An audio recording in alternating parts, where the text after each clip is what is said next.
एक नारा लगा अध्यक्ष महोदय, सरकार के खिलाफ नारा लगा कि सरकार को ये अहंकार था कि सरकार झुकती नहीं है, लेकिन उन्हीं नई पीढ़ी के लोगों ने ये वो नारा दिया कि झुकाने वाला चाहिए, सरकार भी झुकती है। और सरकारों को झुकाना भी नौजवानों को आता है। सरकार झुकी और स्वीकार किया उन्होंने। जो करोड़ों नौजवान जो मांग कर रहे थे कि सबसे पहले जो मंत्री जी हैं वो इस्तीफा दें, और बिंदु दूसरे अलग हैं जो हम लोगों को जानकारी में मिल रहा है। अध्यक्ष महोदय, सरकार हर विषय पर स्वीकार किया है, लेकिन पता नहीं अध्यक्ष महोदय ये बात समझ में नहीं आ रही है कि सदन में उन आश्वासनों को क्यों नहीं रख रही है सरकार, जो सहमति बनी है।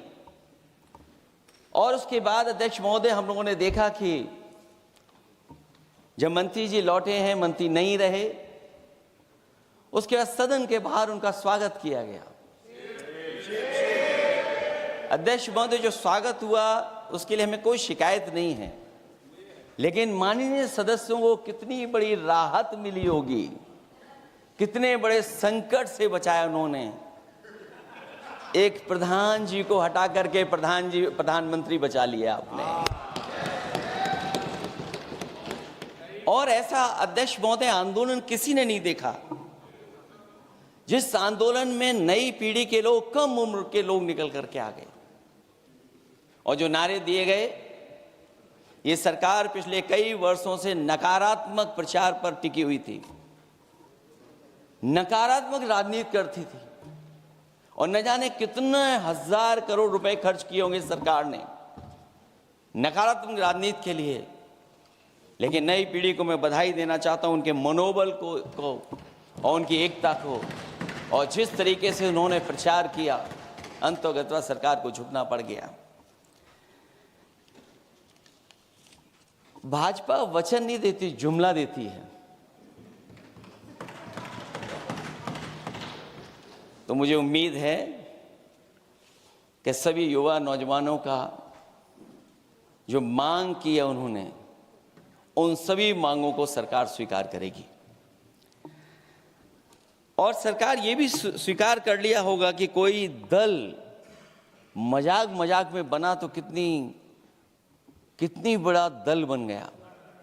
जो कोई चीज मजाक से शुरू हुई वो कितना सीरियस हो गई, और इतना सीरियस हुई कि हमारी सरकार लोकतांत्रिक हो गई कि जो उनको धरने पे बैठने दिया। सरकार लोकतांत्रिक थी कि उन्हें धरने पर बैठने दिया। हमने वो भी समय देखा है कि जहां पर धरने पर नहीं बैठने दिया, वर्षों वर्ष लोग बैठे रहे धरने पर, उनकी सुनी नहीं गई। इसी दिल्ली को घेरा था किसानों ने, और सरकार को लगा कि चुनाव आ गया तो सरकार ने तीनों काले कानून वापस ले लिए।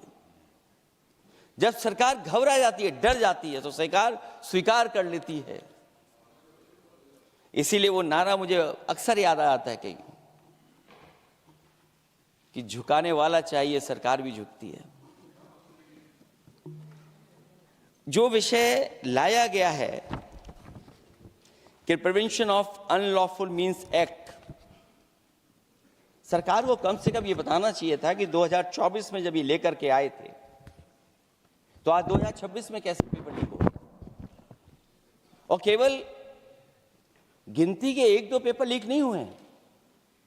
ये ऐसा आंदोलन रहा जिसमें माँ बाप और नई पीढ़ी के लोग सब जुड़ गए। अगर हम ये माने कि 20 लाख बच्चों ने परीक्षा लिखी थी और उनके घर परिवार के सदस्यों को हम उसमें जोड़ दें, दादा दादी, माँ बाप और परिवार का कोई सदस्य, तो 5 लोग प्रभावित थे। और 5 गुणा 20, 1 करोड़ लोग नाराज हुए सरकार से।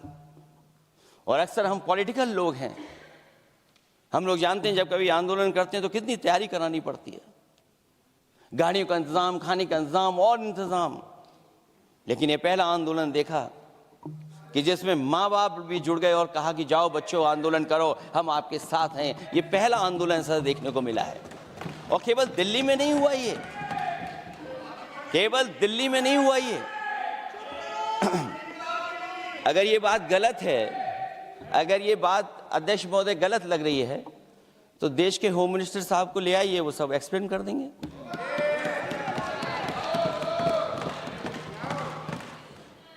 पहला आंदोलन जिसमें मां बाप ने साथ दिया, क्योंकि परीक्षा से कितना दुखी हैं लोग। ये जो परीक्षाएं लीक हुई हैं,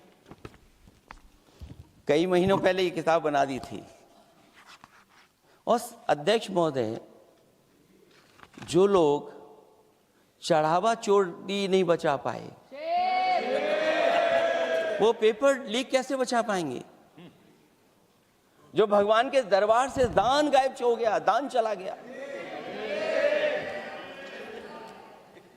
वो लोग पेपर लीक बचाएंगे? किस कानून को, जो कानून पहले बनाया उसी कानून का संशोधन करके लेकर आए हैं? किसकी आंखों में आप धूल झोंक रहे हैं? और अगर कानून से बच रहा होता तो भाजपा की 10 साल की सरकार में 20 परीक्षाएं कैसे लीक हो गई?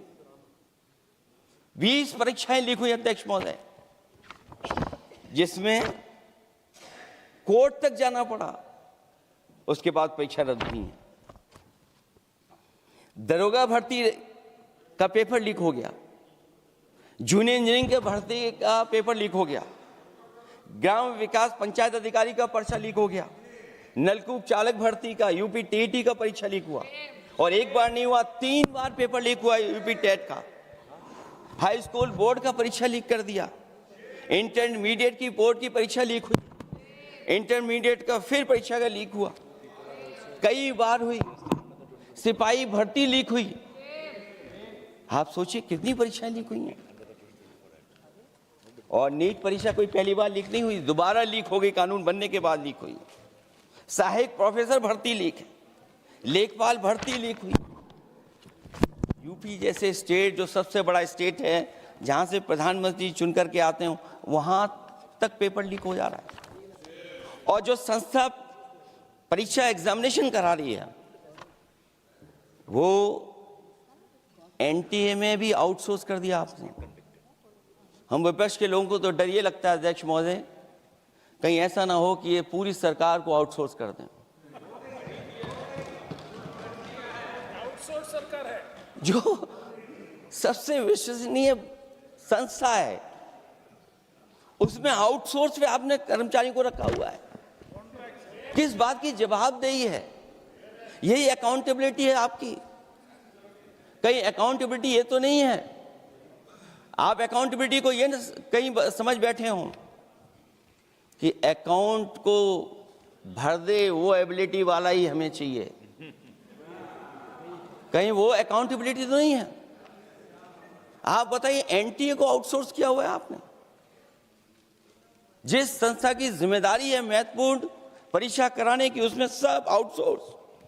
और ये सच कहा कि कांग्रेस पार्टी के माननीय सदस्य ने मांग की है कि वो हम लोगों को पता होना चाहिए आखिरकार कौन लोग थे जो आउटसोर्स होकर के बैठ करके परीक्षा में इस तरह की घोटाला कर रहे थे।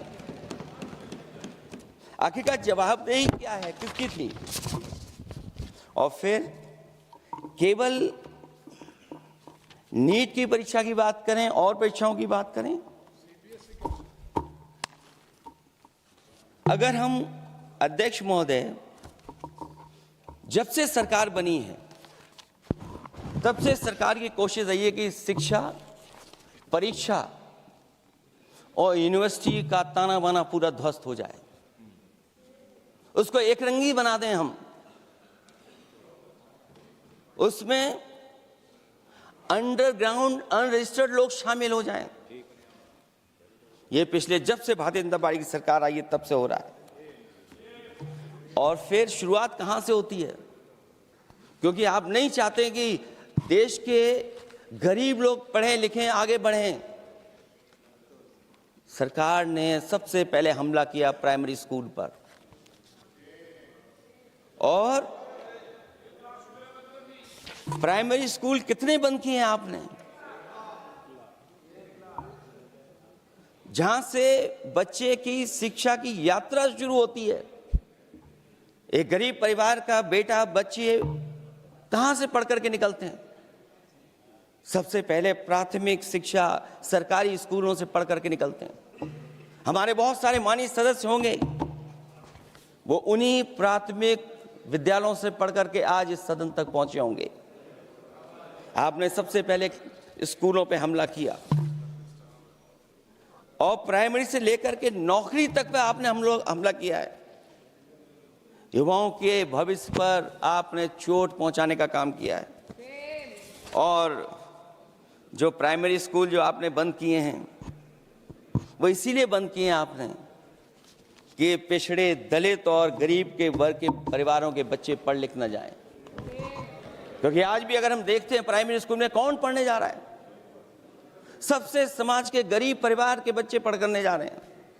सबसे पहला हमला आपने वही किया, और इसीलिए किया क्योंकि नींव पर ही अगर हमला होगा तो ये आगे नहीं बढ़ पाएंगे। जो आंकड़े सरकार के बताए गए हैं, 1 लाख से ज्यादा सरकारी प्राइमरी स्कूल बंद कर दिए सरकार ने। और अगर ये बात गलत है तो हमें उम्मीद है सरकार इस पर भी जवाब देगी। और अगर हम आंकड़े निकालें तो जो आंकड़े दिखाई दे रहे हैं, यूपी में सबसे ज्यादा प्राइमरी स्कूल बंद हुए हैं। और ये सरकार के आंकड़े हैं कि 7 लाख से ऊपर विद्यालय थे जो अब 6 लाख रह गए हैं। और यूपी में तो सबसे ज्यादा बंद हुए हैं। उत्तर प्रदेश में 26,386 सरकारी प्राइमरी स्कूल बंद कर दिए सरकार ने। और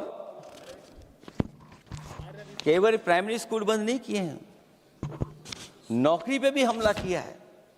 69,000 शिक्षक भर्ती को लेकर के बड़े पैमाने पर घोटाला किया गया। और घोटाला इतना बड़ा है कि वो सभी कोर्टों में गए हैं और पिछले कई वर्षों से आंदोलन कर रहे हैं। कोई स्थान नहीं बचा अध्यक्ष महोदय जहां पर वो शिक्षक भर्ती के लोग न गए हों। मंत्रियों के यहाँ गए हैं, आंदोलन किया है, हाई कोर्ट गए हैं, सुप्रीम कोर्ट गए हैं।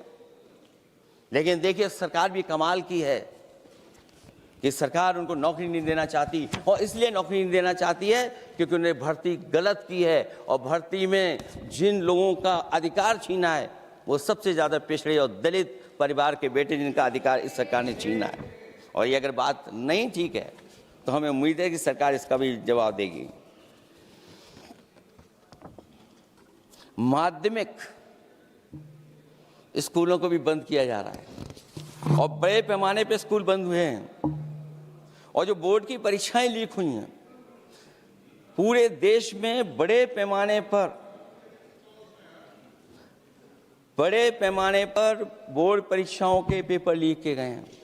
अध्यक्ष महोदय, हम जानना चाहते हैं कि आखिरकार 10वीं और 12वीं के पेपर लीक क्यों हो रहे हैं? 10वीं और 12वीं के पेपर लीक क्यों हो रहे हैं? इसके लिए अगर कोई सरकार के पास जवाब हो तो बताएं।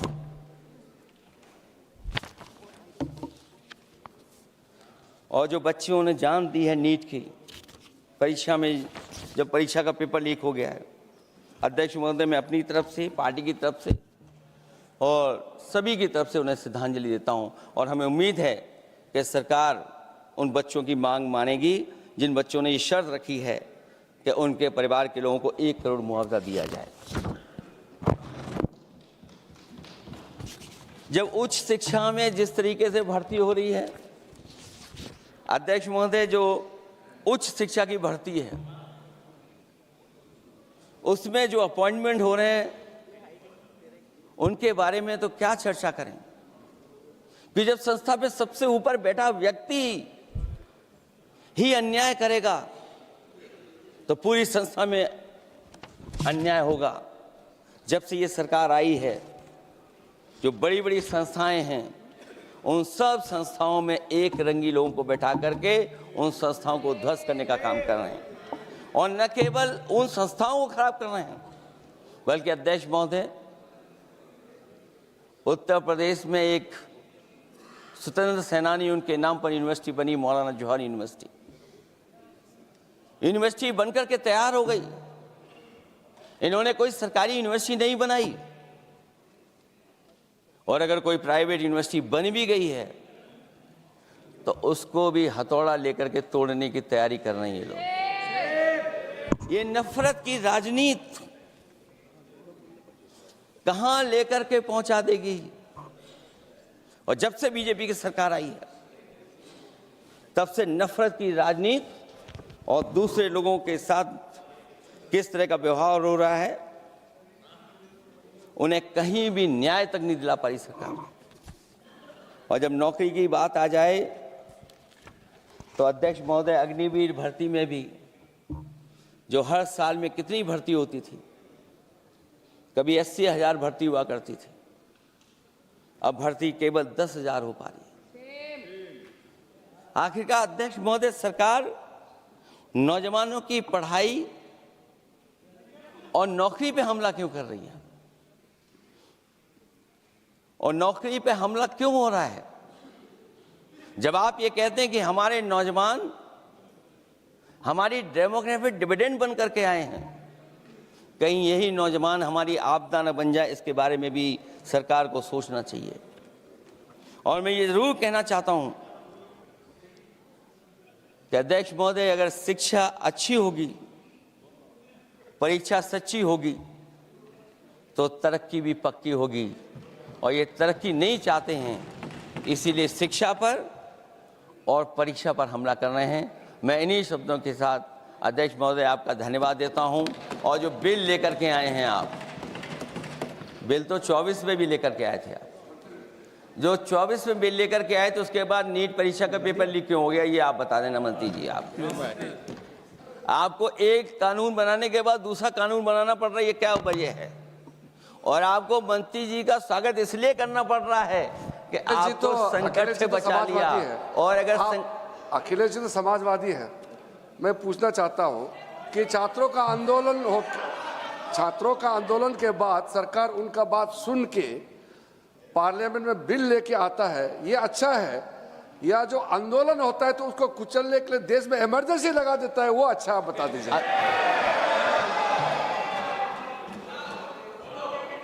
अध्यक्ष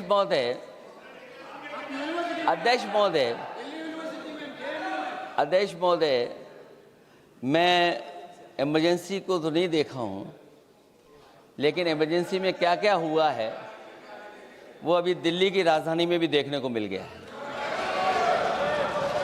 आंसू के गैस के गोले और लकड़ी में लगा हुआ कुछ कील का और कांटे की चीजें, उस समय करंट नहीं लगाया जाता था, इस बार करंट लगाया गया। तो ये इमरजेंसी के बराबर ही हुआ है हमला, कम नहीं है। इमरजेंसी से कम अन्याय नहीं कर रहे हैं आप लोग। और याद करिए अध्यक्ष महोदय, अगर इमरजेंसी इन्हें याद आ गई है, अगर इमरजेंसी अध्यक्ष महोदय इन्हें याद आ गई है, तो इमरजेंसी के बाद भी परिवर्तन हुआ था और हमें भरोसा है कि इसके बाद भी परिवर्तन होगा।